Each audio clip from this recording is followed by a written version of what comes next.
Oftentimes when we talk about side control attacks and we refer to Kimura lock, we focus on the outside arm. Oftentimes we start stepping away, stepping over their head towards the north-south position, and this exposes the outside arm to finish that Kimura lock. Today I want to focus on the inside arm, which creates a big element of surprise, and if set up correctly, really allows us to capitalize on removing the space. So before we begin, we really have to focus on controlling the space between me and my partner.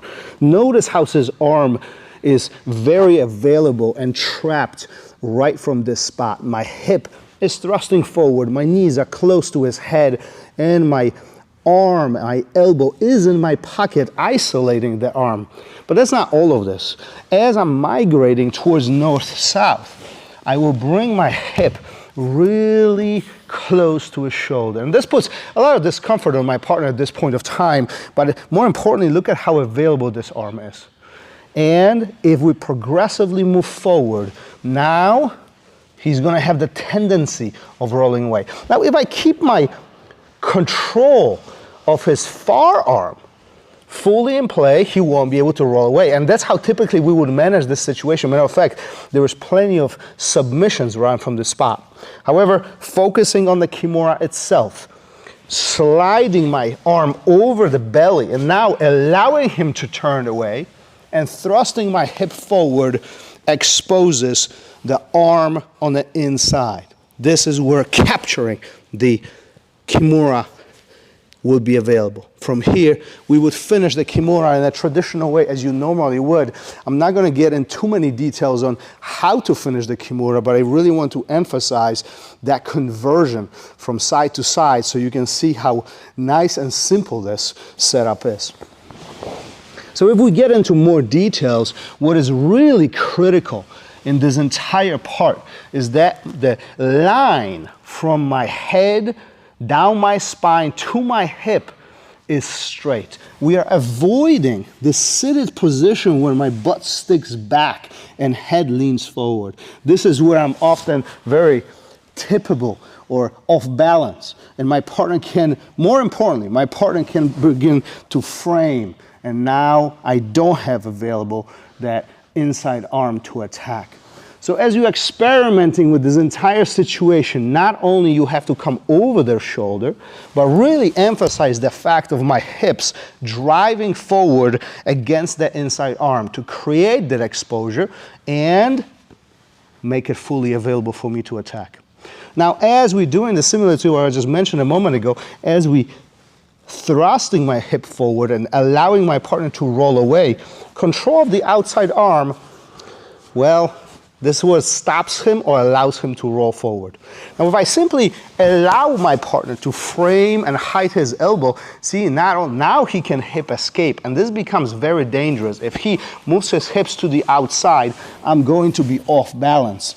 So there is a very fine line of me taking his outside arm away from him and thrusting forward. This is where I call that they are in a Twizzler position. Their shoulders and hips are rotating in the opposite direction, creating this arm straight jacket kind of sort of position. His arms are fully trapped. Now, once I release the bottom, this is where he will roll, making the Kimura nicely available. So there is a lot of strategy. I would consider this as a more advanced approach versus the simpler one attacking on the outside arm. However, if practice and really trying to understand the mechanics here, this really could become a powerful tool in your toolbox. So let's take a look at this from the opposite side. If we turn, yes. So rotating over the head now is going to be a big part of this, right? Again, hip control. Notice that straight line from my neck all the way down my spine, through my tailbone, straight to the leg. This foot is essentially a base for me. It does not push or creates any type of dynamic. My hip is the one that's thrusting forward, allowing my partner really to expose these arms. Now, removing My elbow allows me to be mobile. My partner right now will feel even more pressure as I remove the post. So apology to your partners, make sure that you're friendly. But allowing them to turn. And watch my top leg. This is where it will slide and capture instantly. Oftentimes, partner will start defending, dropping the knee into their elbow and converting to the front allows me to break those grips and attack the Kimura lock. Again, I'm not going to focus on how to execute or how to finish the Kimura. It's more about the entry right into that spot.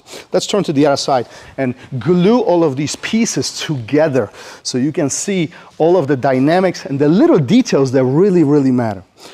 As I'm executing this, the final time, notice the positioning of my body. I am very much closer to his shoulders than I am to his hips. We are not executing this spot from hip control. This is more of me migrating over towards those shoulders. His elbow is fully exposed and he's trapped. There's plenty other submissions that might be taking place in this spot. We are focusing on the Kimura lock. Convert. His elbow exposes, knee comes along, and the Kimura lock nicely in play.